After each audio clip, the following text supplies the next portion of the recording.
parece. Ya, va a quedar la mitad en el computador, la mitad acá. Ya. Entonces, les decía que ya una vez que yo delimito el tema, y esto tiene que quedar como bien estructurado, aunque sea súper resumido en la introducción, tiene que quedar bien estructurado en la introducción. Entonces, cuando ya está delimitado el tema, voy a enunciarlo con una pregunta y objetivos. ¿Ya? Y sí que pegado.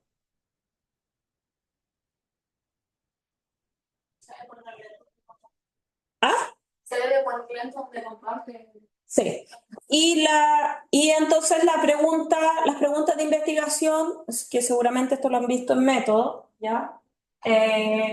Contribuyen, como les decía, a delimitar el problema de estudio. En general se componen por una interrogación, una sección central, que es donde está definido el objeto de estudio, y el campo o sujeto de estudio, ¿ya? Todas las preguntas de investigación tienen que tener estos tres elementos, ¿ya? Y está redactado, digamos, en forma coherente. También las preguntas de investigación en algunos casos nos ayudan a orientar hacia qué método va a ser el que vamos a utilizar.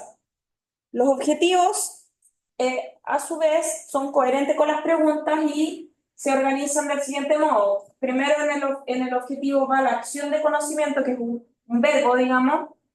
El objetivo del estudio también, el tema, digamos, que voy a estudiar, y el campo donde se investiga o sujetos de estudio. ¿Ya? Entonces, tenemos los mismos componentes o similares componentes entre la pregunta y el objetivo, y tienen que ser coherentes entre sí. ¿Ya? Entonces, los objetivos nos van a, como les decía, siempre van a contener este verbo que hable del tipo de conocimiento, van a contener esta descripción de objeto de investigación y nos van a delimitar a los sujetos de estudio. ¿Ya? Una vez que yo ya tengo claros los objetivos, a propósito de la pregunta de Andrea, en la misma introducción tengo que conectar mi pregunta, mis objetivos con el contexto teórico, con alguna teoría y conceptos claros. ¿Ya? Uno puede, cuando redacta este como marco o contexto teórico del problema, puede utilizar alguna teoría general de referencia, o teorías más bien específicas. Hoy en día uno tiende, ya no se trabaja tanto con teorías clásicas, digamos, tan macro, sino que más bien se tiende a trabajar con teorías específicas más orientadas al tema, que ayuden a definir ciertos conceptos claves. ¿Ya? Entonces ahí lo que uno espera en la introducción, que por lo menos se explique el tema en función de algunos elementos teóricos y se delimiten los conceptos y categorías clave. ¿Ya? Y luego vendría la sección donde uno describe conocimiento empírico acumulado. Ya está como revisión de literatura. Entonces, ¿cuáles serían los pasos a seguir dentro de la sección más bien teórica que va ubicada ahora dentro de la introducción?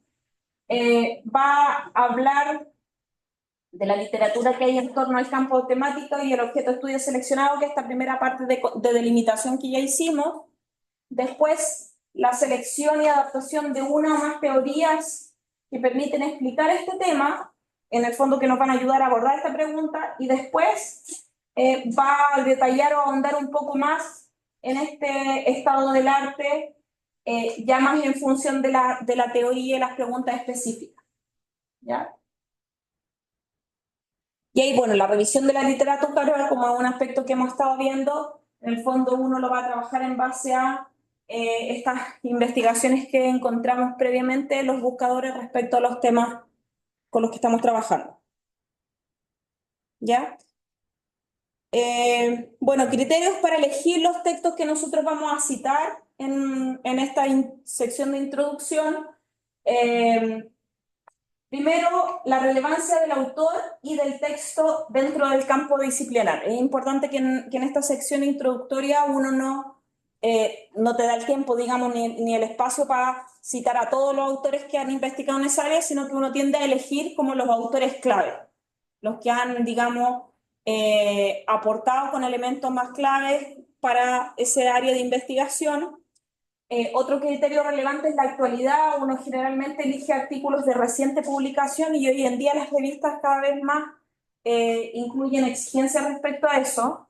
Ya la revisión de literatura tiene que ser diversa, porque cuando uno le mandan después la evaluación de los artículos, generalmente te hacen sugerencias al respecto, que los artículos tienen que ser actuales y que tienen que ser diversos. ¿Ya? Entonces, muchas veces incluso las revistas que son más multidisciplinarias o que son más de nivel internacional, te piden incluso que no solo incluyan estudios, por ejemplo, que sean solo de tu país, por ejemplo, sino que tienes que tener estudios internacionales de otros contextos, por ejemplo, para comparar. Y otro criterio es la utilidad y pertenencia, o sea, que los artículos que uno esté citando estén efectivamente en relación con el problema y con el grupo de estudio y que en el fondo me ayudan a orientar mi investigación. Entonces yo no voy a citar por citar cualquier artículo que quizás no sea realmente relevante en este campo. ¿Ya? Y ahí las preguntas orientadoras que les pueden servir para ir eligiendo los textos es si el artículo se relaciona con mi problema de investigación, cómo, qué aspectos trata. Puede relacionarse, por ejemplo, con el tema, pero a veces también se relaciona con el método, ¿ya? Y eso también puede ser relevante que esté desarrollado con un método, que si yo estoy trabajando con un método muy específico, voy a buscar artículos metodológicos también que me ayuden. Y en ese proceso también sirve citar artículos que han sido citados por otros con recurrencia, o sea, que dentro del campo de investigación son autores clave en el sentido que son bien citados. Ya también puede ser algo que nos ayude a discernir sobre qué elegir. Y respecto de la selección de las teorías, bueno, uno puede elegir una o más teorías y en general tiene que, como los artículos cada vez son más acotados, tiene que tratar también de acotar las teorías y las explicaciones teóricas que va a utilizar, tratar de ser lo más claro y simple en la forma en que utiliza o los elementos que utiliza de la teoría, que den consistencia al análisis, y también hoy en día se valora bastante la originalidad y la innovación. Por ejemplo, si yo utilizo una teoría clásica, lo ideal es tratar de buscar una propuesta o una reinterpretación de esa teoría que sea original, que sea actual, que sea innovadora y no, digamos, quedarme con una explicación, no sé, de los años 50 que hoy en día ya nadie la usa, por ponerles un ejemplo. Posibles situaciones que nos vamos a enfrentar en temáticas, por ejemplo, nuevas. Puede ser que no haya teoría respecto al tema que queremos abordar, porque es un tema muy nuevo, poco explorado, o que sí hay teoría con evidencia empírica, o que hay teorías pero que están poco respaldadas por la evidencia empírica. Y ahí tenemos que jugar con esos elementos para ver qué nos conviene. Ya siempre es conveniente utilizar teorías que tengan algún respaldo, y si hay respaldo a favor o en contra de la teoría, tratar de contrastarlo en esta discusión que uno hace en la introducción. O sea, decir, bueno, esta teoría ha sido utilizada en estos contextos y con estos hallazgos, pero en este otro contexto hay hallazgos contradictorios, entonces parte de mi estudio también va a aportar a dilucidar o responder a esas contradicciones. En la parte de la revisión del estado del arte, que es en el fondo donde ya dentro de la introducción yo muestro evidencia concreta respecto de la pregunta en específico o de los objetivos en específico, ahí tengo que situar el debate en el fondo de la materia. Esa sección es donde yo sitúo el debate. Bueno, yo tengo esta pregunta y cuál es el debate que se ha abordado, que se ha dicho al respecto, ¿ya? Aunque sea un debate muy preliminar en un caso de tema nuevo. Exponer críticamente las principales aproximaciones en la materia, argumentar las decisiones teóricas y exponer, como les decía, los conceptos clave. ¿Ya? Y ahí, bueno, considerar, lógicamente, la citación en formato APA. ¿Sí? ¿Qué estado del arte? Me digo mucho, pero que nunca he logrado conectarme. El estado del arte es lo que uno hace en la tesis o hace, o como se llama, donde uno habla de las investigaciones empíricas que se han desarrollado en el tema específico que te interesa. ¿Ya? Entonces, uno puede, por ejemplo, en la primera parte, como les mostraba, uno puede hacer como discusión de la teoría o de las teorías de manera más general y la teoría, por ejemplo, la teoría de, no sé, pues la desorganización social que aborda cierto tipo de delitos en distintos contextos, dice que estos son los factores claves, cuáles variables influyen, cuáles no influyen, qué sé yo, ya. Eso como a un nivel teórico muy general. Pero luego el estado del arte uno va a buscar estudios específicos que abordan esa teoría y que la han demostrado en ciertos estudios en contexto específico. Por ejemplo, si yo quiero abordar mi tema en América Latina o en Chile, yo voy a buscar estudios que se han hecho en ese contexto, o sea, en América Latina, aplicando esta teoría. ¿Ya? Entonces, el estado del arte es, en el fondo, que yo muestro, yo voy a hacer un resumen, voy a mostrar distintos estudios que se han hecho en base a esos, en torno a mi tema y en base a esa teoría. Entonces, ahí, dependiendo de cuán extensa sea la introducción, yo puedo poner nombrar 5 estudios, 10 estudios. En general uno nombra los estudios más recientes o los más relevantes. Como les decía, utilizando estos criterios que yo te señalaba antes. No me fui para los lados. Estos criterios que yo les señalaba, de buscar autores que sean relevantes, estudios que sean actuales, esos mismos criterios se aplican. En el fondo ahí tú vas en el estado del arte citar estudios que han abordado una pregunta similar a la tuya o con teoría similar a la tuya, pero que sean actuales, que tengan hallazgos relevantes y lo vas a citar. ¿Ya? El estado del arte es una especie es revisión de literatura, pero sin este proceso tan sistemático que hemos estado viendo en el curso, es como más sencillo. ¿Ya? Y es lo que vamos a colocar en la introducción. Y en la introducción también es importante incluir los argumentos que justifican el estudio. O sea, ¿para qué investigar? ¿Por qué es importante este tema? ¿Ya? En general, hoy en día se busca que las investigaciones tengan un propósito, ¿ya? Que sirvan para algo. ¿Ya? Y ahí la justificación puede ser de diverso tipo.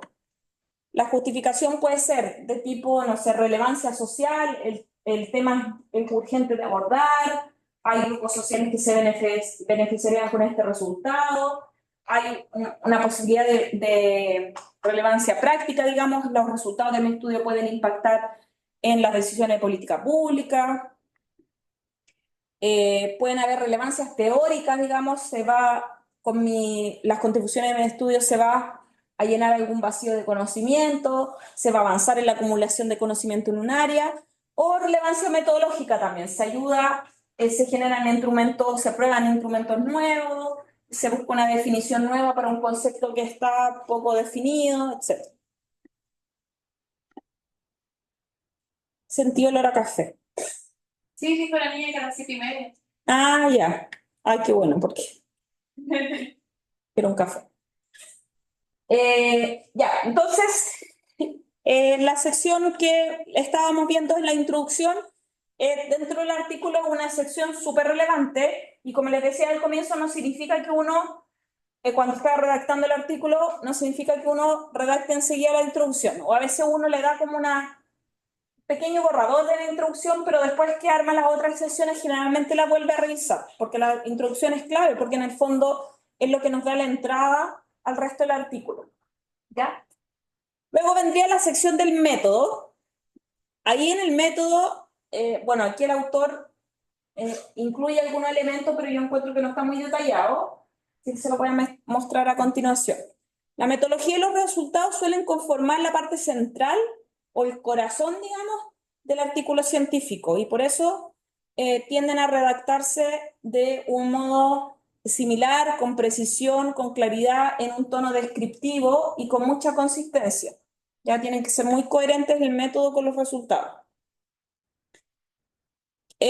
Bueno, dentro del método es, bueno, este es como les decía un apartado complejo que representa el núcleo del artículo y permite exponer, digamos, tanto la validez interna como externa de los resultados. O sea, a la medida que nosotros detallamos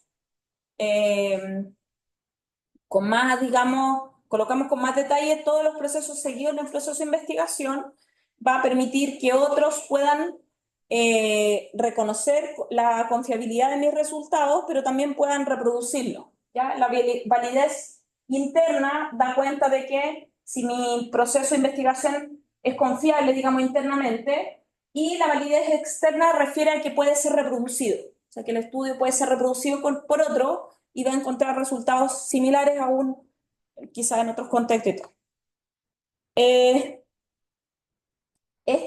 este apartado, digamos, en el apartado del método, en el caso del trabajo que vamos a hacer, o sea, que ustedes están haciendo de la revisión sistemática, es importante que del mismo modo, digamos, expliciten las distintas etapas y los criterios que utilizan, ¿ya? La redacción del método suele ser en pasado, pretérito simple, consistente, con un tono impersonal, aunque ahí también, hoy en día, hoy ustedes pueden ver en las distintas revistas, hay distintas opciones. Antes se tendía a redactar todos los artículos en forma muy impersonal. Hoy en día hay revistas y hay artículos que están tomando más la opción de usar el personal, digamos, el yo o el nosotros, ya cuando son coautores. ¿Ya? Y ahí va a depender, como les digo, de la disciplina, del ámbito, de las características que tenga la revista. Lo importante es que la redacción refleje el orden y por eso, de los paso a paso en el fondo que uno aplica en la metodología y las decisiones, que se justifiquen todas las decisiones metodológicas. Ahí hay dos elementos claves.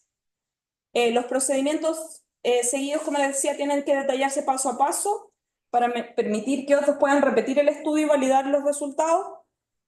Y se debe responder, la metodología debe responder de forma coherente a la pregunta y a los objetivos. Bueno, este autor Maqueda destaca los siguientes requisitos para la sección del método.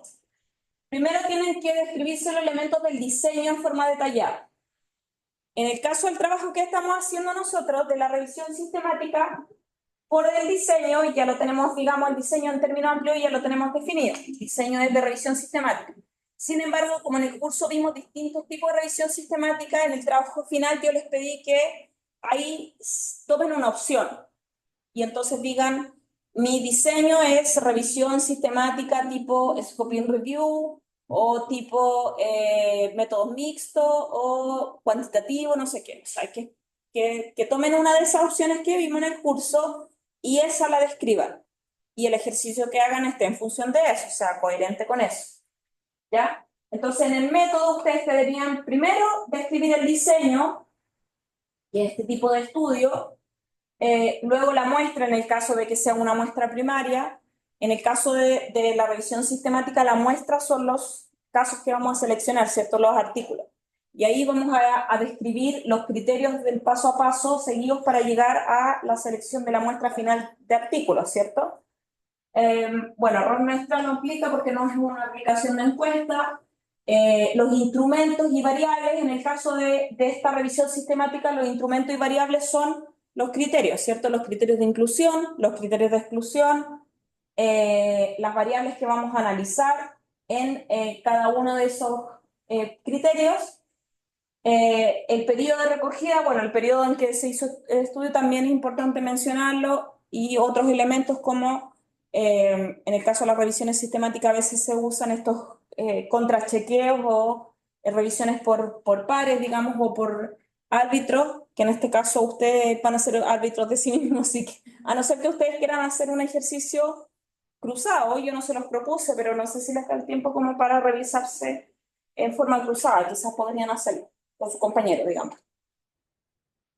Eh, Quizás para tener como comentarios podría ser útil.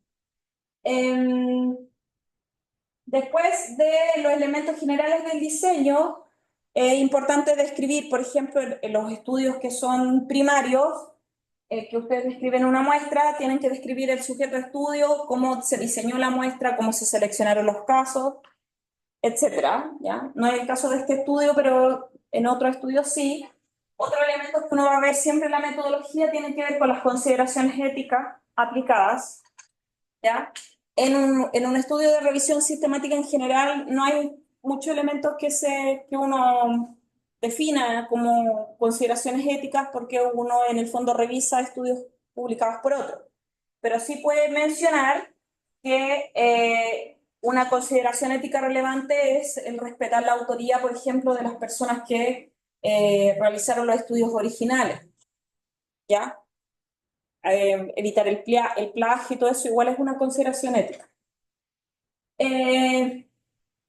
hay métodos estadísticos, bueno, en el caso de los estudios primarios, si hay métodos o técnicas de análisis también. Hay una sección que uno pone técnicas de análisis, ya sean quanti o quali, y explica las técnicas y explica también el plan de análisis. ¿Ya? Eso en los artículos en general. En el caso del artículo que ustedes van, o sea, del trabajo que ustedes están haciendo, también tienen que explicar la estrategia de análisis, si va a ser quanti, quali o mixta, ¿ya? Si va a tener un componente quanti como más de mapeo descriptivo y quizás después van a profundizar en el análisis quali más narrativo de los artículos que seleccionen, eso tienen que explicarlo un poco en esta sección metodológica. Ya, y aquí les voy a mostrar unos ejemplos y luego de los ejemplos vamos a salir al break y después del break vamos a ver la última parte que es resultados y discusión. Entonces, en este artículo, en este ejemplo de artículo cualitativo, ¿cuáles son los elementos que se destacan? Bueno, aquí dependiendo de la metodología cualitativa también pueden haber diversos elementos, ¿ya? Pueden variar según el diseño adoptado o las características de la revista. Generalmente se ponen estos elementos: enfoque y principal método y técnica o técnica a emplear. Y aquí, por ejemplo, un ejemplo de un artículo dice: la revisión documental es un proceso sistemático que se realiza sobre un tema particular. Ahí está diciendo cuál es el método principal que va a utilizar, ¿ya?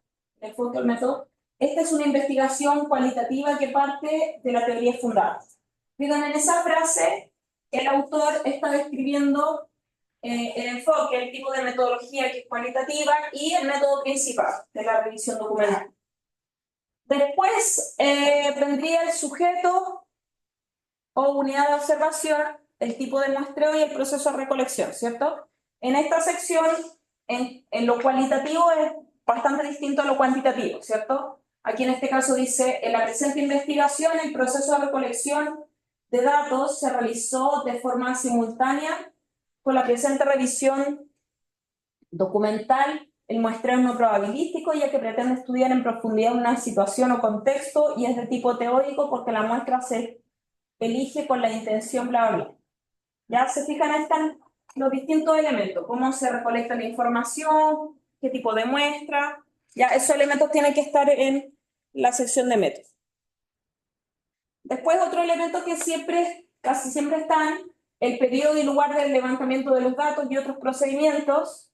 Ya ahí dice: procedimiento de revisión documental consistió en una exploración bibliográfica de los últimos 10 años, y ahí sale como la caracterización. Después, dimensiones y categorías que orientan la búsqueda, y ahí uno generalmente va a definir cuáles son las categorías. O sea, ahí, por ejemplo, esto de una revisión sistemática dice: categorías de búsqueda, mujeres reclusas o mujeres prisioneras, tanto español en inglés, bla, bla, bla. Y por último, como les decía, la estrategia y plan de análisis. Ahí en esa sección uno tiene que decir cómo va a analizar la información. Y aquí sale explicado, dice: para registrar la información recolectada, la técnica utilizada fue la ficha bibliográfica. De esta exploración documental se seleccionaron 201 documentos que fueron analizados desde la teoría fundada, emergiendo dos categorías de análisis que se ponen a continuación. ¿Se fijan? Entonces, esto es un ejemplo de una estructura de un artículo quali y los distintos elementos que tienen que estar presentes. Y en el caso del artículo cuantitativo, ya también van a haber variaciones según el diseño adoptado y la técnica, pero estos subtítulos casi siempre están presentes, ¿ya? A veces hay artículos o sea, hay revistas que dice qué cosas tiene que tener el método, o sea, como que ya te delimitan los componentes. Por ejemplo, las revistas que son cuantitativas o de tipo experimental te exigen ciertos elementos, ¿ya? Hay otras revistas que no, digamos, ¿ya? Entonces ahí, si la revista exige ciertos elementos que tienen que estar, hay que cumplirlo, digamos. Si no, la estructura está internamente, no es necesario que vayan todos esos subtítulos, pero sí, gran parte de esos elementos tienen que estar presentes, ¿ya? Primero, el enfoque o alcance del estudio, si la investigación consistió en un estudio de carácter descriptivo exploratorio, por ejemplo. Después, el sujeto, unidad de observación, tipo de muestreo, proceso de recolección, y ahí generalmente los estudios cuantitativos, la descripción es bastante detallada, si la muestra es probabilística o no probabilística, qué tipo de muestreo, cómo se llegó a ese muestreo, en qué lugar, qué etapas se aplicaron, etc. Después, instrumentos y variables de estudio. Ahí también en los estudios cuantitativos suele ser súper detallada esa sección, indicando la técnica, las características del instrumento. En algunos casos el instrumento se coloca en un apéndice o se colocan las principales escalas dentro del texto. Después, periodo y lugar de levantamiento de datos, la tasa de respuesta, nivel de error. Ahí en algunos estudios se pone esta información más detallada, en otros no tanto. Y la estrategia plan de análisis, que es obligatorio. Y ahí, por ejemplo, en este caso dice, para el análisis estadístico se utilizaron estadígrafos como bla, bla, bla, la prueba no sé qué, chi cuadrado y los niveles de significancia, etc. ¿Ya? Entonces ahí más o menos tienen la estructura comparada de uno quali y uno quanti. ¿Ya? Y estas las consideraciones adicionales respecto al método. Bueno, la evaluación de la sección metodológica evalúa tanto la calidad del procedimiento, o sea, que los autores sean capaces de explicar todo el elemento y que se pueda visualizar la rigurosidad del procedimiento que se realizó, como también la adecuación de la estrategia metodológica para responder la pregunta objetivo, o sea, que el método que se está explicando en verdad sea coherente con lo que se propuso como pregunta de objetivo. ¿Ya? Por eso es importante que a la vez que se va describiendo la metodología, se vayan explicando las decisiones, porque a veces hay cambios también. Por ejemplo, no sé si recuerdan, pero en un artículo que yo les coloqué como ejemplo en la sesión pasada, que era de métodos mixtos, la autora decía, bueno, yo me propuse realizar un estudio de métodos mixtos, con metaanálisis, metaetnografía, no sé qué, y después explica, y se hizo la revisión, y al final de la revisión encontré 7 artículos que eran muy pocos, y entonces la característica del artículo no permitía metaanálisis, entonces ella fue explicando por qué cambió en el fondo en el proceso esa opción metodológica. Ese tipo de cuestiones son claves de explicar y fundamentar, ¿ya? El apartado solo debe contener lo que se hizo y no lo que quedó pendiente, aunque sí, también uno lo que suele hacer, si es bien transparente, es hablar de las limitaciones, como este ejemplo que yo les acabo de dar. O sea, decir, bueno, no pude hacer un análisis más profundo por X y X razones, es mostrar, digamos, las limitaciones de mi estudio. ¿Ya? Los aspectos no realizados, los cambios metodológicos pueden mencionarse en las conclusiones en términos de limitaciones y estrategias de solución. Pero algunos autores también lo plantean desde el método, digamos, lo pueden incluir. Pero uno suele dejarlo como para las conclusiones. Y si la investigación cambió el rumbo respecto a lo planificado, es recomendable abordarlo con una explicación bien consistente desde el inicio, ¿ya? Para que se valore como parte del proceso del diseño y no se vea como una corrección así como media trucha, ¿ya? O sea, que esté bien fundamentado, digamos, ese cambio de rumbo. Ya. Entonces, vamos ahora, vamos al break. Y ahí les voy a comentar sobre el resultado, la discusión y las conclusiones. Y después ya la parte que es clave, que es abordar el tema de resumen, el título, las palabras clave que ayudan a orientar al lector sobre el artículo. Voy a poner pausa. Gracias. Ya me gritaba. Sí, con el calor.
Ya, ahí sí debéis estar grabando. Ya, entonces la sección de resultados, como les digo, puede ser bien diversa, bien diversos los elementos que se incluyen dependiendo del método, de la orientación, de las preguntas planteadas. Pero el elemento clave es que la redacción del apartado de resultados siempre parta orientada en base a las hipótesis o los objetivos, ¿ya? Si el estudio es cuantitativo y ha definido hipótesis desde el inicio, van a ser la hipótesis como elemento clave que me va a ir orientando a cómo exponer los resultados. Generalmente el tipo de análisis que uno va realizando va en función de esas hipótesis, ¿ya? Pero si no hay hipótesis, van a ser los objetivos siempre lo que me van a orientar. Entonces uno parte generalmente el apartado de resultados diciendo, bueno, en respuesta a mi pregunta de investigación o respuesta a mis objetivos de investigación, estos son los hallazgos. Como que esa es la forma en que uno los organiza. ¿Ya? Entonces, los resultados solo deben contener hallazgos procedentes del análisis de datos. ¿Ya? No hay que incluir ahí reflexiones o elementos teóricos u otro tipo de elementos que no estén directamente relacionados con el análisis de datos, porque en general la sección de resultados en la revista es una sección muy concreta y muy clave, digamos, dentro de la revista. Debe expresarse tanto los resultados positivos como negativos. ¿Ya? Si hay resultados, por ejemplo, que son distintos a lo que yo esperaba, igual los tengo que expresar. Entonces tengo que incluir, bueno, estos son los principales hallazgos que responden a los objetivos, pero también estos resultados no esperados. ¿Ya? En el caso, por ejemplo, de los análisis estadísticos, uno también debiese nombrar los análisis estadísticos que no sean significativos, que vayan contra las hipótesis o que no sean significativos. Ahí es clave en la sección de resultados y sobre todo en las secciones cuantitativas incluir tablas y gráficos alusivos a los resultados que estamos analizando. En el caso de los cualitativos, también a veces se incluyen esquemas que reflejan, por ejemplo, las categorías más claves que yo voy a analizar y otros elementos que ayuden como a estructurar o a guiar al lector. Las tablas siempre van acompañadas de textos interpretativos claros y concisos y evitando repetir datos que se expresan en las tablas o figuras, ¿ya? La cantidad o proporción de texto que se incluye debe ser mayor al de las tablas y figuras que incluye, ¿ya? Todas las tablas y figuras que uno incluye en esta sección tienen que estar referenciadas y contar con toda la información necesaria, títulos, unidades de medida, las variables, las fuentes, etc. ¿Ya? Sobre todo si uno utiliza fuentes o datos que vengan de otros, cuyo origen no sea, digamos, propio, uno siempre tiene que colocar las referencias. Si el peso del aporte del artículo está en los resultados, debe presentarse, esta sección se presenta separada de la discusión. En general, en las investigaciones cuantitativas viene la sección de resultados y después viene la de discusión. En los estudios cualitativos, sobre todo los que son más tipo etnográfico, a veces los resultados y la discusión son algo que está como integrado, ¿ya? Y de hecho a veces se llama de otro nombre, de otro modo, ¿ya? Y lo importante es que ahí en esa sección uno en general presenta solo los hallazgos, como les decía, de su propio estudio y trata de no adelantar o suele no referenciar mucho a estudios o resultados de otros, ¿ya? Cuestión que vamos a ver se incluye más bien en la parte de discusión. ¿Ya? Entonces las secciones siguientes serían la discusión y las conclusiones. Y en la discusión, que es un elemento clave también del artículo, pero ya es algo más derivado, digamos, de los resultados, se tiene que comunicar si los resultados concuerdan o no con las hipótesis. Por ejemplo, se explican las consecuencias teóricas del trabajo, se describen las posibles aplicaciones prácticas de los resultados, se discuten los hallazgos en relación con limitaciones, en relación al sesgo o problema encontrado, y también se discuten los hallazgos en relación a otros estudios, a que ha dicho la literatura anteriormente sobre este tema. ¿Ya? Porque en el fondo es ahí donde yo empiezo como a mostrar, a aportar a la acumulación de evidencia en este campo. Entonces, este apartado va a representar la interpretación reflexiva o crítica de los resultados, ¿ya? Como les decía, la parte de resultados uno muestra los hallazgos como más, por decirlo de algún modo, como más en bruto, y aquí es donde uno discute, reflexiona, retoma la teoría, compara con otros autores,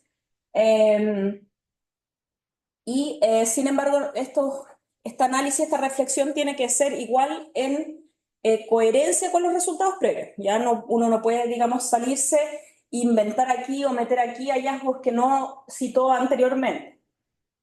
A diferencia de las secciones de método y resultado, en la discusión el tono es más bien argumentativo, no descriptivo. Entonces uno va argumentando, analizando reflexivamente y críticamente. Aquí uno toma una postura crítica frente a lo expresado en los resultados. Entonces ahí es donde hace estas comparaciones, estos resultados contribuyen a explicar el fenómeno de mejor modo, profundizan, aportan de forma distinta a artículos o hallazgos previos. Entonces se colocan este tipo de afirmaciones que aseveran algo respecto de la hipótesis, respecto de los objetivos.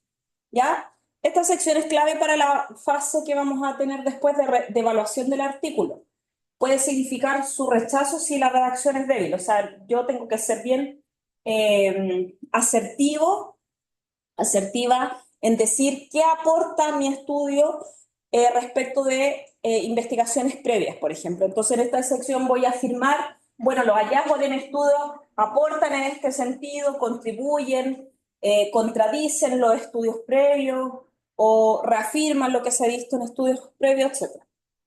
Discutir supone entonces examinar con detenimiento el problema estudiado para proceder a una valoración crítica de los hallazgos, y eso contempla tres procesos. Contempla interpretar, como ya les decía, establecer conexión con las preguntas, objetivos y entre las variables. Contempla también generalizar, o sea, destacar si mis resultados de mi estudio pueden ser aplicables y extendibles a otros contextos o comparables con estudios de hallazgos similares.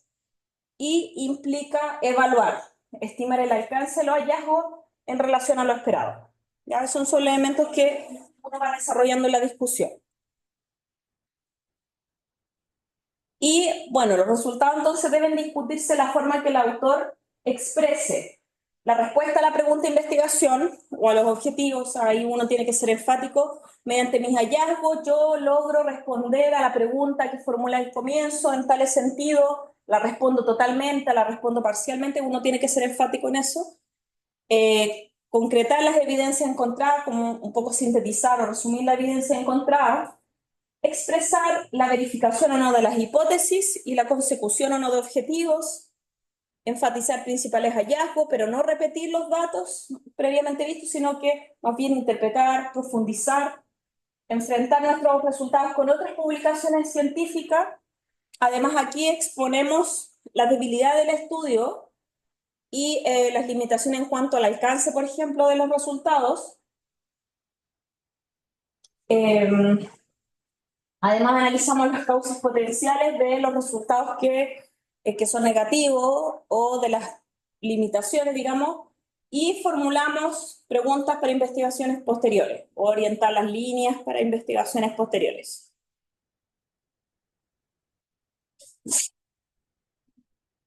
Y ahí siempre hay que tratar de destacar dentro de las discusiones y de las conclusiones cuánto contribuye o en qué medida mi estudio contribuye. ¿Ya? Si la revista no contempla una sección de conclusiones, no es necesario que nosotros distingamos entre discusión y conclusiones. ¿Ya? Ahí, si no incluye esa sección, es mejor que dentro de la sección discusión nosotros también dejemos quizás algún párrafo hacia el final más como concluyente. Si la revista sí define sección conclusiones, ahí tratamos como de separar, ¿ya? Bueno, en ocasiones los autores cometen el error de abrir el apartado de conclusiones para resumir el artículo, aun cuando no está definido, digamos, la estructura, y al hacer eso y no aportar nada nuevo en esta sección de conclusiones, tienden a ser mal evaluados. Entonces, por eso hay que ser estratégico y seguir siempre la estructura que se sugiere. En el apartado de conclusiones, si es que hay posibilidad de tener un apartado de conclusiones, se tiene que evitar repetir los hallazgos como a nivel descriptivo o las interpretaciones previas, tratar de que la conclusión sea más como aportativa, más reflexiva y crítica. Se deben subrayar ideas claves y anotar una estrategia que propone este autor para generar esta conclusión es que de las secciones anteriores, digamos, de resultados de discusión, ir destacando ideas claves como conceptos y al lado, para después a partir de eso poder armar las conclusiones. El objetivo principal de las conclusiones es destacar el aporte del artículo en el área de conocimiento, valorar los aciertos y debilidades y la perspectiva para futuras líneas de investigación. Ya, sobre todo hay que destacar como las contribuciones, qué contribuye mi estudio al conocimiento. También se puede reflexionar sobre la aplicación de los hallazgos, por ejemplo, si esto es un tema vinculado a políticas públicas, ¿a qué las conclusiones le podemos dar más énfasis a eso? A la aplicación hacia las políticas públicas, recomendaciones hacia los tomadores de decisión y otros elementos en esa línea. ¿Ya?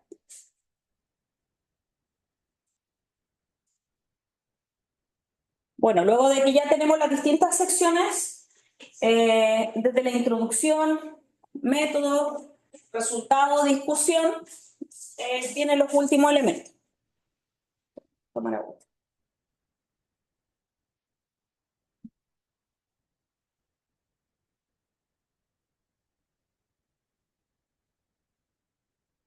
Los elementos paratextuales que son claves de los artículos son el resumen, el título y las palabras claves. ¿Ya? Cuando uno termina el borrador, recién cuando ya tiene todo el texto, digamos, coherente, en forma coherente y revisado, se redacta el resumen, las palabras claves y el título. Bueno, uno puede tener un título preliminar en torno al tema, ¿cierto? Pero generalmente en esta etapa es cuando se modifica, se revisa ese título. ¿Ya? Y estos elementos se consideran paratextuales porque son externos al texto. De hecho, en las revistas, generalmente cuando uno se anota en la revista y todo, dice que voy a mandar un manuscrito, casi todas las revistas, esta parte va en otro documento, va por separado. Porque en el, ¿cómo se llama? En el proceso de evaluación, las personas que evalúan el texto del estudio completo. A veces te piden incluir el abstract en ese texto completo, pero también te piden ponerlo por separado, ¿ya? Y en la versión que uno pone por separado, pone como el título, los autores y todo, pero en cambio la que va a evaluadores, uno no puede poner los autores, por eso se separa. Y estos elementos además son los, como les mencionaba antes, son los elementos claves que van a ser usados para las búsquedas. Entonces, por eso estos son elementos que tienen más propósito que solo vincularse con el documento, sino que también ayuda a este tema de los metadatos que identifican el artículo. Entonces, mediante la lectura del resumen se puede acceder de manera rápida al contenido del artículo y valorar si es de utilidad leerlo por completo. Y en el fondo lo que estamos haciendo con la revisión sistemática, cuando uno aplica esta búsqueda en los buscadores, lo que te hace el sistema es buscar estos metadatos, o sea, te busca el título, las palabras clave, el resumen, y uno lee eso. Entonces, con eso ya se hace una idea, este artículo, digamos, está en la línea del tema que me interesa. Ya, solo con eso, y por eso es tan clave, digamos, lo que uno incluye en estas secciones. Ya. Entonces, la redacción del resumen del título debe ser clara, precisa, porque va a ser siempre la información más consultada. O sea, lo estamos viendo en la revisión sistemática, que es lo que uno más revisa, más consulta. El resumen, el título y las palabras claves deben estar vinculados entre sí y con el texto, y lo que se suele recomendar es que las palabras claves uno las extraiga del propio resumen. O sea, dentro del resumen uno mira, estas son las palabras más claras. Y también te sugieren que dentro del título también estén contenidas algunas de esas palabras claves, ¿ya? Para que haya coherencia entre las tres secciones, ¿ya? Y las palabras clave pueden ordenarse en relación a su importancia, aunque depende de las normas de la revista, ¿ya? Porque a veces la revista te dice coloque las palabras claves en orden, por ejemplo, alfabético, ¿ya? Hay revistas que te piden ponerlas así o uno las puede poner en un orden que le parezca como de relevancia, ¿ya? Entonces, y el título, como les decía, también tiene que incluir uno o dos de los conceptos claves que están en las palabras clave y que están en el resumen, ¿ya? Para que los tres elementos sean coherentes. El resumen. Ya, el resumen es la representación abreviada de la información del texto. Entonces, si nosotros tenemos, cuando hacemos el artículo, estamos utilizando uno de estos modelos, el INRAD o el ANRID o como se llame, el resumen vamos a seguir el mismo modelo y por eso es bueno tener esa sigla. Porque entonces nosotros en el resumen aplicamos lo mismo. Entonces el resumen lo estructuramos en la misma lógica. Entonces dentro del resumen tendría que estar elementos de la introducción, los objetivos, la pregunta, la delimitación del tema, elementos clave del método, de los resultados y de la discusión. Tiene que estar todo eso dentro del contenido, dentro del resumen. ¿Ya? Es clave el resumen porque el resumen debe persuadir, motivar la lectura del texto, tanto a los editores de la revista como al posible lector. Entonces, además de incluir esos elementos mínimos, debe estar escrito en un lenguaje que motive, ¿ya? Debe, sobre todo, destacar el aporte y originalidad de la investigación que presenta el artículo. En términos de extensión, eso va a depender de cada revista, ¿ya? En promedio, hoy en día las revistas piden entre 150 y 300 palabras, ¿ya? 150 es súper poquito, entonces uno tiene que ser así como muy conciso en la forma en que expresa las ideas. Pero hay revistas que a veces incluyen 300 o incluso más. Y hay resúmenes en revistas que te dan una estructura y uno tiene que como que cumplir con esa estructura y hay otros que no, que es como solo un párrafo que contiene los elementos, pero uno le pone como subtítulo. Entonces siempre tiene que fijarse cómo está, qué formato te proporciona. En el resumen no es recomendable incluir citas ni títulos de libro y evitar todas las expresiones innecesarias o datos de contexto que no aporten porque es tan corto lo que se tiene que escribir que tiene que ser súper preciso. Y también es clave que uno no puede incluir referencias directas a los autores, porque también cuando te piden que la evaluación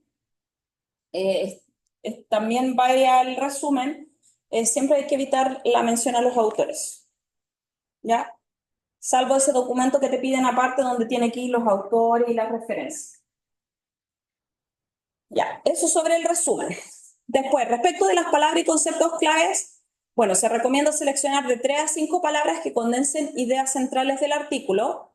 Las palabras no son, digamos, solo un concepto, sino que casi siempre son compuestas, que uno define en el fondo como, por ejemplo, prevención del delito, uno pone la frase completa y esa es una palabra, ¿ya? Así se cuenta.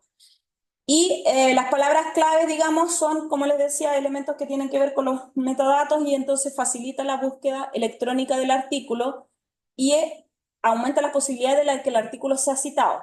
Por eso es muy importante que cuando uno define las palabras, haga el ejercicio previo, vinculado a lo que estamos haciendo en la revisión, de buscar palabras y conceptos que estén en la línea, porque a veces uno dice, este concepto, esta afirmación, yo la voy a plantear de este modo, pero uno busca en la literatura y en verdad se enuncia de otro modo. Y entonces uno tiene que tratar de adecuarse a la terminología que se está usando. ¿Se me entiende? O sea, si el modo en que esa palabra se cita más veces, por ejemplo, no sé, seguridad pública. Quizá yo busco harto estudio, en verdad no dicen seguridad pública, sino que dicen seguridad ciudadana, tengo que tratar de usar esa nomenclatura porque es la que más se cita. ¿Ya? Por decirlo, es como una estrategia para tener más impacto, digamos, en la búsqueda. Entonces, como dice aquí, los buscadores catalogan documentos por categorías recurrentes y es por eso útil buscar esos conceptos más usados. De preferencia, como les decía, algunos de esos conceptos tienen que mencionarse también en el título, aunque no es un requisito, es bueno que las palabras y los títulos sean coherentes. Y esto ya se lo expliqué, pues. Lo que es si el concepto contiene más de 2 palabras, eso se cuenta en conjunto, como una. El título. Bueno, el título tiene que ser breve, ojalá no más de 15 palabras, privilegiando conceptos claves más usados en los buscadores, evitar artículos definidos o indefinidos. En general los gringos, si ustedes se fijan, nunca usan artículos. Nosotros en el Spanish tendemos más a usar artículos, hay que tratar de evitarlos en los títulos. No usar siglas ni abreviaturas, como la, como el prevención o la prevención o el programa de no sé qué, generalmente dice no, el programa, sin ponerle el artículo. Y también se puede emplear puntuación para jerarquizar ideas. Por ejemplo, cuando uno pone como un título principal y después le pone 2 puntos y pone como una idea de una bajada, digamos, o pone punto seguido y pone después la idea de bajada, ¿ya? Eso se estila, digamos, y se puede hacer para separar y que no quede la frase tan larga. Siguiendo con esta idea, ¿ya? Ir de lo general a lo particular. Por ejemplo, ciudades vivas, 2 puntos, un estudio sobre la urbanización en el sureste mexicano. Ya en ese sentido, ahí uno está utilizando 2 puntos para explicar luego un detalle mayor. También se puede usar la puntuación en este otro sentido, con un tema específico de su desarrollo. Por ejemplo, dice cáncer de pulmón, 2 puntos, diagnóstico y tratamiento en adultos mayores. Entonces, 2 puntos viene después como la explicación, el detalle. Y también a veces se usan las preguntas en el título. Pero me pasó hace poco una publicación que mandé, que nosotros la habíamos hecho como en forma de pregunta, porque nos parecía así como más entretenido, y nos dijeron que no podía ser. Y la revista nos hizo cambiarlo y nos mandaron 2 títulos de propuesta de vuelta, digamos, diciendo que no se podía usar pregunta en el título, porque era así, y nos dieron dar respuesta. Sí. Claro, puede ser que complique la búsqueda o no sé, pues era algo que ellos no estilaban. Pero sí hay muchos títulos que a veces se plantean así como para motivar o para generar, digamos, una duda. Y bueno, ahí hay distintos ejemplos donde se puede también usar el punto seguido como para poner una explicación, como a veces se pone después del punto como la explicación como del método, del objeto de estudio, se pone como más detalle. Ya, una vez que nosotros ya tenemos las distintas secciones, es importante y no es menor, digamos, hacer este proceso de revisión general de los criterios.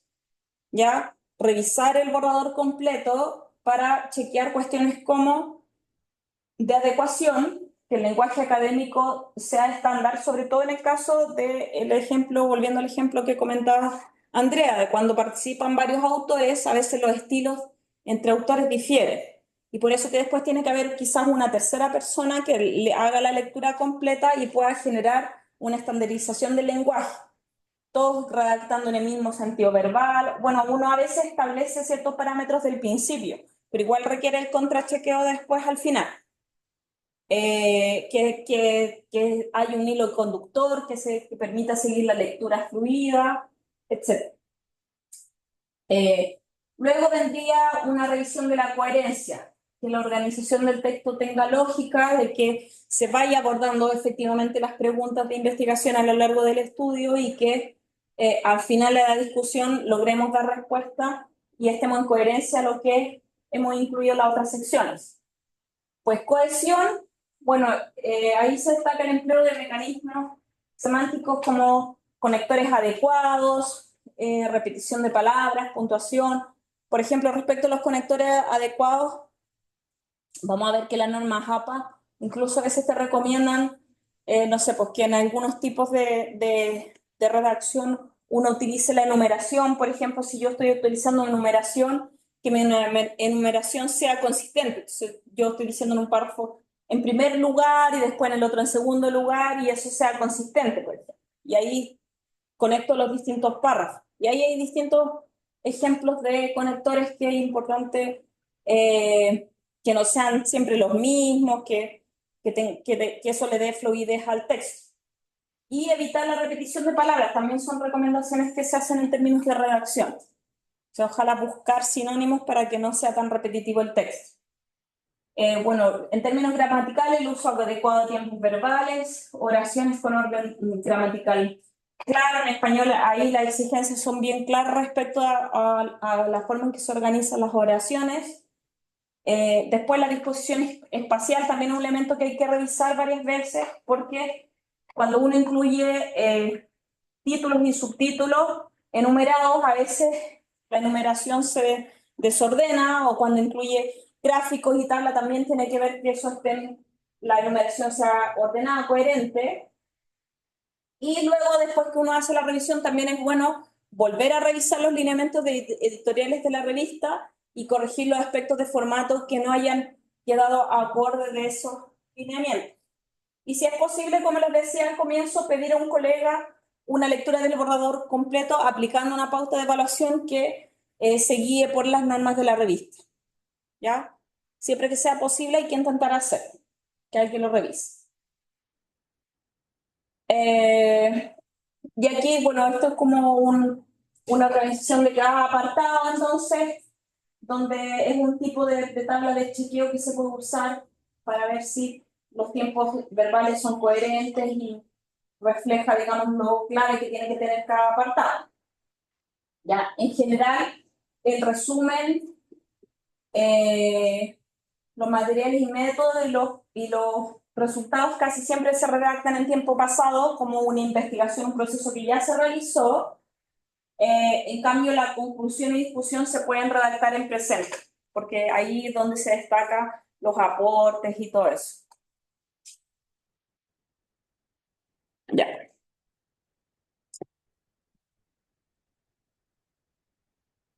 Y terminé antes de tiempo. Pero aquí tengo planteado un ejercicio que les quiero proponer. Ya, no sé si tienen alguna duda, quieren preguntarme algún aspecto respecto de las revistas, de los procesos de selección o algún elemento que no haya abordado, digamos, en particular, que no sé, respecto del que tengan dudas y podamos comentar. ¿Cómo, por ejemplo, cómo adaptas una tesis que tiene una estructura distinta a un artículo como la estructura que veíamos acá? Porque, por ejemplo, el marco teórico en la tesis es un capítulo muy extenso y pasa después como a ser parte de la entrevista. Entonces, Claro, ahí la primera decisión que uno tiene que tomar tiene que ser en función de los resultados, ¿ya? Porque si uno toma la tesis, digamos, y tiene resultados que considera que son relevantes, que aportan en la temática, ahí lo que uno tiene que hacer es que dimensionar si esos resultados, eh, digamos, son adecuables al formato de un artículo o si por alguna razón, digamos, son muy largos o extensos. Entonces, por ejemplo, la tesis tiene unos resultados en alguna parte más bien descriptivos, que pueden ser cuál o cuánto más bien descriptivo, y después tiene una parte más interpretativa, más profunda, o dentro de los resultados incluye distintas técnicas o métodos. Si eso es muy largo, puede ser conveniente acotarlo en el sentido de tomar los resultados más importantes, los que me parezca que puedan aportar más, que puedan tener más impacto en una revista, y entonces en función de eso es que uno va a mirar el marco teórico y del mismo modo puede tomar la decisión de seleccionar algunos aspectos. En general, del marco teórico lo que tendría que rescatar es el estado del arte, digamos, los elementos más claves del estado del arte que estén en coherencia con los resultados, y de la parte teórica solamente rescatar como lo que se pueda resumir en términos de los conceptos claves y enunciar quizás la teoría, pero no hasta hacer todo el proceso de desarrollo que uno generalmente hace en la tesis de discutir más de una teoría, los énfasis de distintos autores. ¿Te fijas? Eso uno tendría que ahí casarse, por decirlo de algún modo, con un autor o con un enfoque respecto a esa teoría y un par de conceptos clave. Y conceptos claves que además van a estar en relación a estos resultados. O si de los resultados yo tenía resultados cuantitativos, cualitativos y solo me quedé con una parte, bueno, en función de eso, quizás esos conceptos, categorías que están ahí son los que voy a tener que ir a buscar al marco teórico. Igual no es un trabajo fácil de hacer, pero en el fondo uno siempre lo hace como en función más de los resultados. Como de qué elementos de los resultados puede o quiere rescatar y ahí los relaciona. Nico, ¿tú tienes alguna duda en relación a...? Pero claro, disculpa, más allá del detalle, digamos, de las secciones, lo clave, como les decía al comienzo, es seleccionar la revista. O sea, cuando uno ya ha desarrollado la investigación y tiene ciertos borradores de los resultados, tiene que pensar hacia dónde o qué aspecto de mi investigación quiero divulgar y eso, ir a buscar una revista que se adecue. No sé, pues si estoy abordando un tema de criminología, por ejemplo, me interesa darle énfasis a los aspectos metodológicos de mi estudio o a los resultados, o no sé, por los aspectos que tienen que ver con la diferencia de elementos de género y voy a buscar una revista. Entonces busco hay revistas, no sé, pues de criminología más crítica, más clásica, otra más criminología crítica. Entonces todo va a depender, digamos, hacia dónde quiero orientar o darle el énfasis a mis resultados y ahí buscando la revista puedo hacer que todos los elementos se vayan conjugando en esa línea, en esa dirección. Y para escribir en inglés, por ejemplo, tú el artículo lo redactas en inglés y después te lo revisa alguien.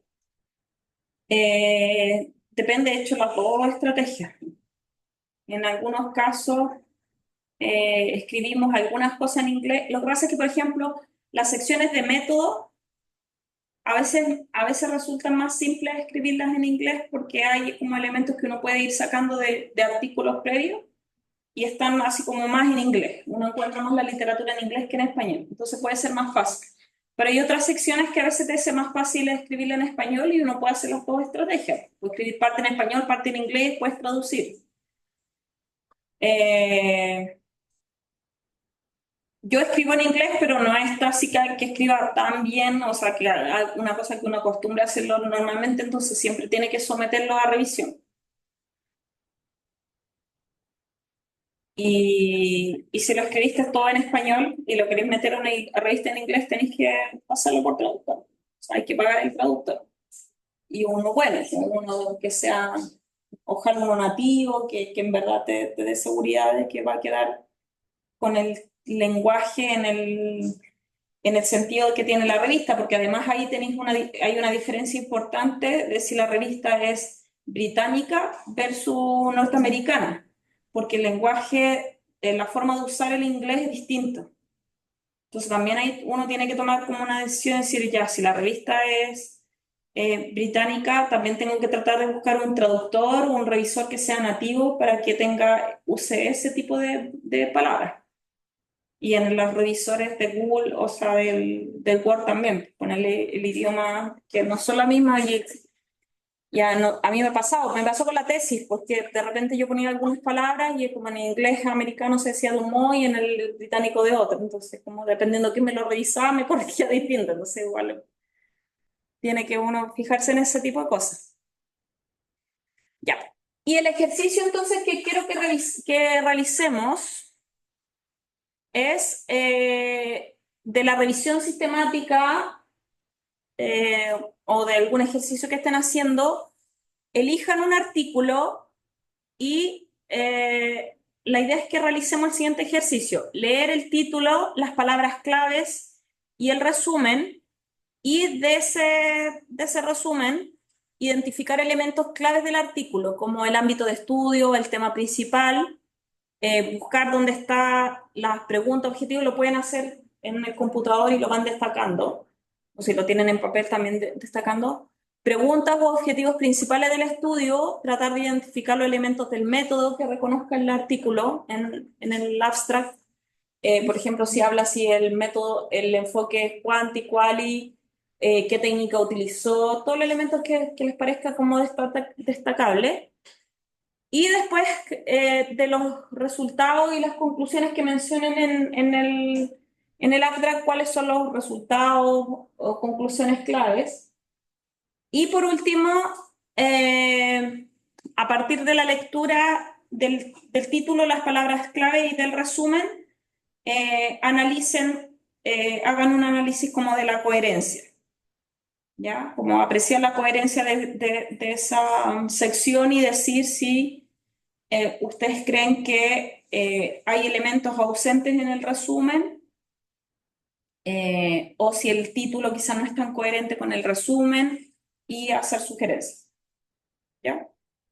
Ese es el ejercicio, ¿ya?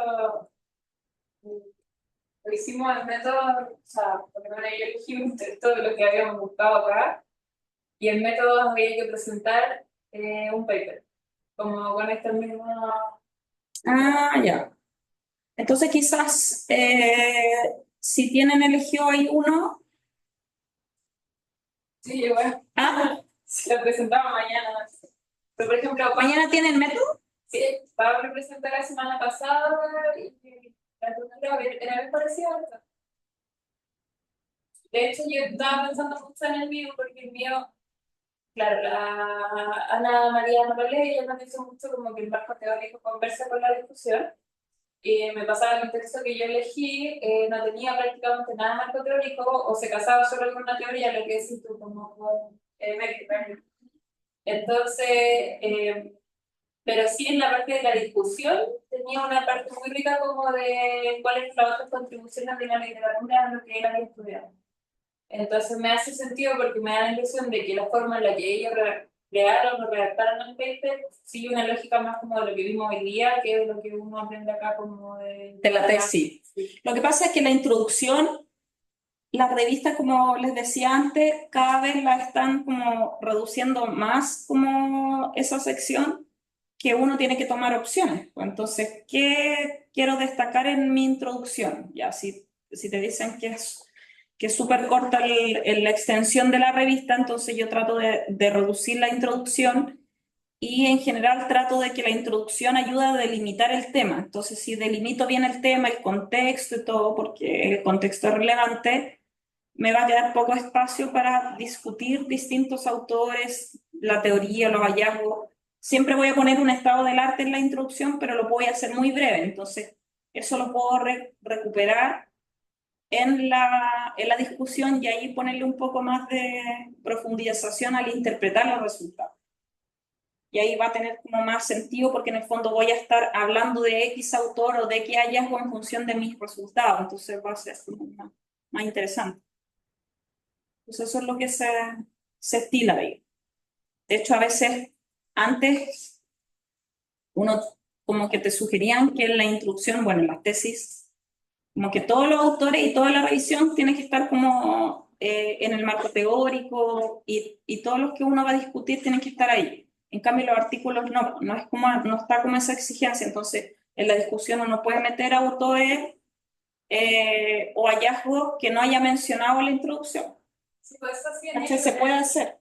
sí, claro, yo lo veía como muy críticamente y ahora lo veo como desde la otra perspectiva, de que al final es como un estilo de. Claro, es que la tesis no se puede, o la tesis como que te dicen, no, todos los autores que tú nombraste, así como que la teoría, como que en el marco teórico van después, así como que no puedes meter autores, no, ¿cachai? Como que te decían ese tipo de cosas. Pero en los artículos ahora es distinto, pues. Como que igual uno, en el fondo, al buscar cómo interpretar X resultados, ahí como, mira, este estudio encontraron algo similar, entonces ahí va a citar ese. Aunque no lo citó al principio, lo cita. Y le da, en el fondo, le ayuda a interpretar el resultado en función de eso, y así, digamos, le da más énfasis en la discusión. Ya, pues entonces si quieren se los dejo como ejercicio y me muestran, si alcanzamos mañana me pueden mostrar algún ejemplo. Y de todas maneras, Estaba antes. Aunque en realidad lo que me interesa que veamos mañana, y esto es como un adelanto de lo que vamos a ver mañana, tiene que ver con las citaciones, la referenciación. Entonces, cuando nosotros en un artículo, en una investigación y después lo que vamos a plantear en el artículo, podemos tener siempre fuentes primarias y secundarias, ¿cierto? Las primarias son las que nosotros elaboramos como parte de nuestro estudio, entrevista, encuesta. Las secundarias son generadas por otras personas, pero que las usamos, ¿ya? Dentro de lo que es el artículo, lo que es clave es que nosotros tenemos que citar todas las fuentes y diferenciarlas. Entonces, las que creamos nosotros propias, vamos a citar, bueno, esto es una cita, una entrevista que yo produje en el estudio, pero cuando sean como citas de otros autores, datos, por ejemplo, suele pasar más con los datos que con las citas. Datos de otros autores, yo tengo que decir de dónde vienen, ¿cierto? Siempre tengo que nombrar la fuente. Entonces ahí es importante, como criterios de confiabilidad, siempre considerar la actualidad, o sea, que la información que estoy referenciando, citando, sea actual, lo más actual posible, objetividad. Ojalá, como fue producido ese dato, yo confíe de que fue producido en forma rigurosa. Entonces no voy a citar un dato del cual no tengo confianza, por ejemplo. Citar también a aquella información que está en relación, por ejemplo, a una institución que está autorizada para hablar del tema. Entonces, por ejemplo, no sé, si voy a hablar de cárcel, yo voy a citar a Ministerio de Justicia, a Gendarmería, pero no voy a citar, por decir, un estudio X de Paz Ciudadana que quizás ellos pudieron levantar información, pero existe una información mejor, entonces cito la institucional. ¿Se fijan? Y siempre hay que citar, pues, porque si no es plagio. Entonces, las fuentes de información pueden ser diversas. Hoy en día cada vez se usan más fuentes de información, por ejemplo, textual, gráfica, sonora, audiovisual. Hoy en día hay artículos que pueden incluir todo tipo de información. Y en función del tipo de información es que vamos a tener esto de las normas APA y vamos a tener distintos sistemas de citar. Entonces, mañana lo que vamos a ver es hacer una revisión de lo que fue el trabajo, el ejercicio que tenían que hacer para ya darles más elementos para corregir lo que tienen que presentar en el trabajo final, como va a ser esta la última clase. Y les quiero dar algunos tips de respecto a esto, a las citaciones, como cómo se hace la cita directa versus la indirecta. No sé si alcanzamos, si les alcanzo a mostrar cómo hacerlo en el Sotero, pero bueno, más allá del programa que usen para citar, lo importante es como saber cómo diferenciar si hay más de un autor, si es un artículo versus un libro, ¿ya? Y esos distintos elementos clave, algunos de los elementos claves del APA, quiero ver si lo revisamos mañana. ¿Ya? Eso. Solo para adelantar un poco de lo que vamos a ver. Y mañana, Nico le decía, ay, hay que avisarle al Pablo. Vamos a partir la clase a las 9. ¿Ya? No a las 8:30. Entonces de 9 a 11:15, 11:20 más o menos para tener el break y después viene la otra clase que tienen. ¿Tienen otra clase mañana, cierto? ¿Qué tienen? Método ahí. Política criminal. Ah, tienen política criminal mañana. Ya, Después se va a ya. sí, después de la